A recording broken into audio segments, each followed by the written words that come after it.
The piercing wails of a child echoed through the first class cabin of Flight 447, a sound that sliced through the usual hum of engines and polite conversation like a blade.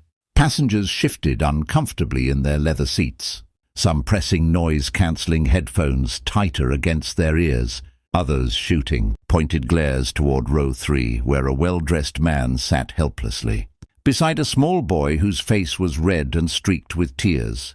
Marcus Wellington had built an empire from nothing. At 42, his name appeared on Forbes lists and boardroom doors across 3 continents. He'd negotiated billion-dollar deals without flinching, faced down hostile takeovers with steel-nerved calm, and commanded rooms full of the world's most powerful executives. But right now, 30,000 feet above the ground, he was completely, devastatingly powerless. His son Jamie, barely 5 years old, was inconsolable. Marcus's hands moved frantically, signing the same phrases over and over. "It's okay. We're safe. Daddy's here."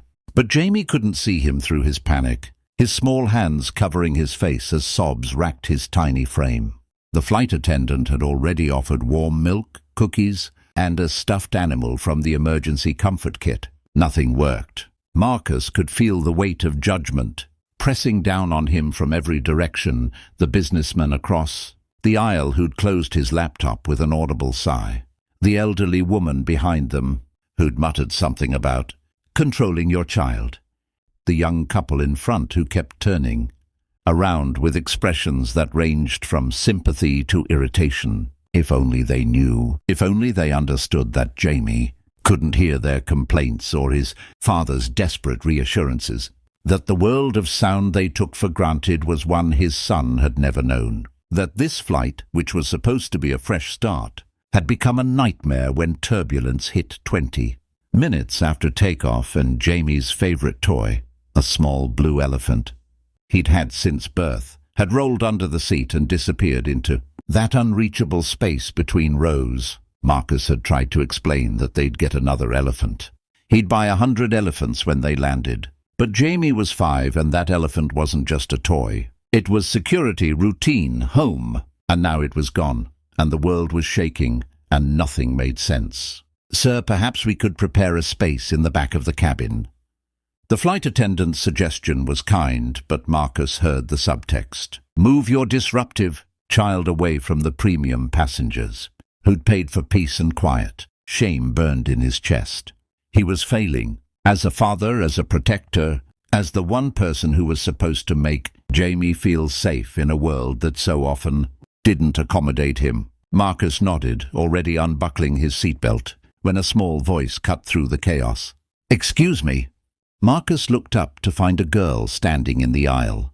She couldn't have been more than 7, with wild curly hair escaping from 2 lopsided ponytails and a gap-toothed smile. That seemed entirely out of place given the situation. She wore a wrinkled purple t-shirt with a cartoon character he didn't recognize and carried a battered backpack covered in stickers. "Sweetie, please return to your seat," the flight attendant said, but the girl ignored her, her eyes fixed on Jamie. And then she did something that made Marcus's breath catch in his throat.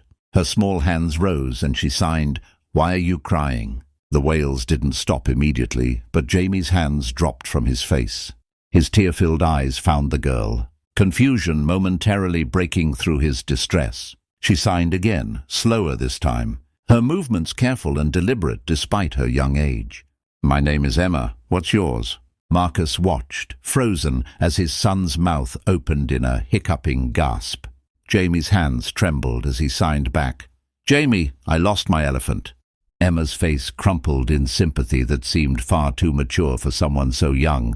"That's so sad. Elephants are important." She signed each word with such earnest seriousness that Marcus felt something crack open in his chest. Without asking permission, Emma plopped down in the empty seat beside Jamie. Marcus had bought it specifically so his son would have space, and continued signing. "I get scared on planes too. The shaking feels weird, doesn't it? Like everything might break apart." Jamie nodded vigorously, and for the first time in 45 minutes he wasn't crying. "But it won't," Emma continued, her hands dancing through the air with practiced ease.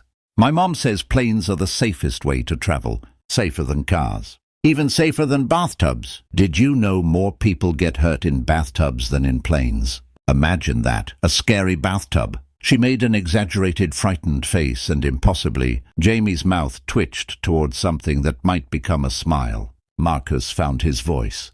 "Thank you," he said, then repeated it in sign language, his hands clumsy with emotion. "You don't know what this means." Emma glanced at him briefly, signed, "You're welcome," then turned her full attention back to Jamie. "Want to see something cool?" She didn't wait for an answer before digging into her backpack and producing a small tablet.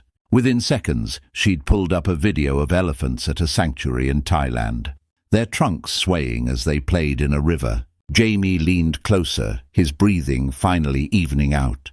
His hand found Emma's sleeve and gripped it, a gesture Marcus recognized as his son seeking anchor, stability. "Where did you learn to sign?" Marcus asked Emma, his own hands forming the question even as he spoke aloud. Emma's fingers spelled out her answer while she spoke simultaneously. "My little brother is deaf. Lucas. He's 4. When he was born and we found out, my mom and dad said we all had to learn sign language, because family talks to each other. And that's how Lucas talks." The simplicity of it struck Marcus like a physical blow. Family talks to each other, as though it were the most obvious thing in the world, as though there was never any question that everyone would adapt, would change, would meet Lucas where he was. "Where's your brother now?" Marcus signed. Emma pointed toward the back of the plane. "With Mom and Dad. We're in economy. I was bringing them napkins from the bathroom when I heard—" She paused, then corrected herself. "When I saw him crying." It felt like Lucas's cries. The ones where he's really scared, not just mad. "You left your seat to help a stranger," Marcus said softly. Emma shrugged, the gesture universal across all languages. He needed help. That's what people do. If only, Marcus thought. If only that were what people did.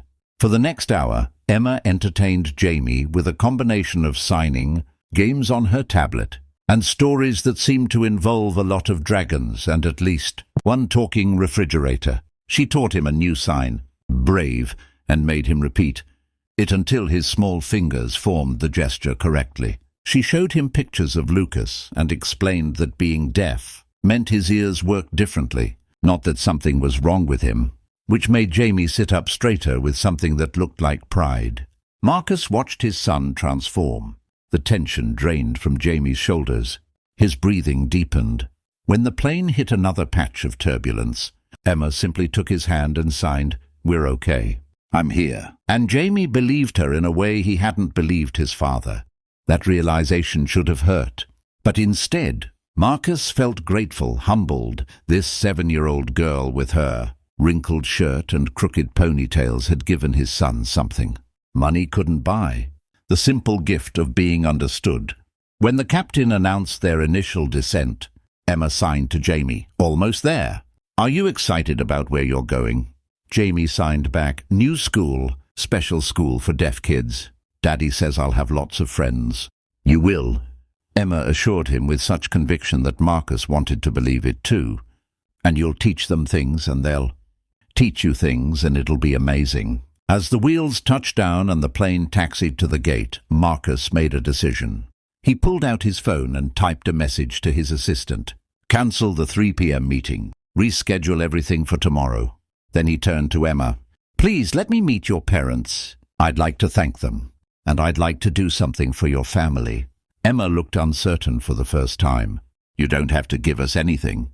"I know," Marcus signed, "but I'd like to, if they'll allow it." 5 minutes later, Marcus found himself in the economy section, shaking hands with Sarah and James Chen, a nurse and a high school teacher who'd saved for 8 months to afford this flight to visit. Sarah's mother, Lucas, a bright-eyed 4-year-old, signed hello with enthusiastic if imperfect hand movements. Marcus explained what Emma had done, his voice cracking slightly as he described watching his son find peace through her kindness. Sarah's eyes filled with tears. "She's special," Sarah signed and spoke simultaneously. "When Lucas was diagnosed, the doctors said we might want to consider schools for the deaf, separate programs. but we wanted him to know he belonged in our family and our world. So we all learned together. You taught your daughter that compassion isn't just a feeling, it's action, Marcus said. That's extraordinary parenting. What Marcus didn't tell them right away was what he'd decided during that descent. In his mind, a plan was already forming. He had the resources to do more than just say thank you. He could create something meaningful, something lasting. 3 weeks later, the Chen family received a letter from the Wellington Foundation, an organization that, until that moment, hadn't existed. Marcus had spent those weeks in meetings with educators, advocates and parents of deaf children. The Foundation's mission was simple: provide free sign language, education to families of deaf children and fund inclusive programs in schools across the country. The inaugural program, a network of after-school clubs teaching sign language to hearing children, would be called Emma's World. But the letter to the Chens contained something more personal, a full scholarship fund for both Emma and Lucas, covering everything from kindergarten through college. Because, Marcus had written, your family taught my son and me that the world is better when we choose to understand each other. Sarah called him in tears. This is too much, she said. It's not nearly enough, Marcus replied. Emma gave Jamie something I couldn't. She saw him as a person first, not a problem to be solved. She met him where he was. That kind of empathy doesn't just happen. It's taught, lived, modeled. You gave that to her, and she gave it to my son.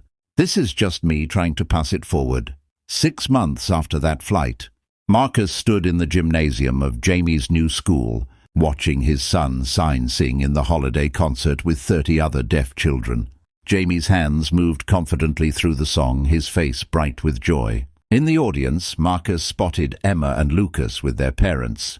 Emma waved enthusiastically when she saw him, then turned her attention back to the stage, translating every moment for Lucas with her quick, practiced hands. Jamie had found his elephant. Eventually, it had rolled 3 rows back, and another passenger returned it the next day.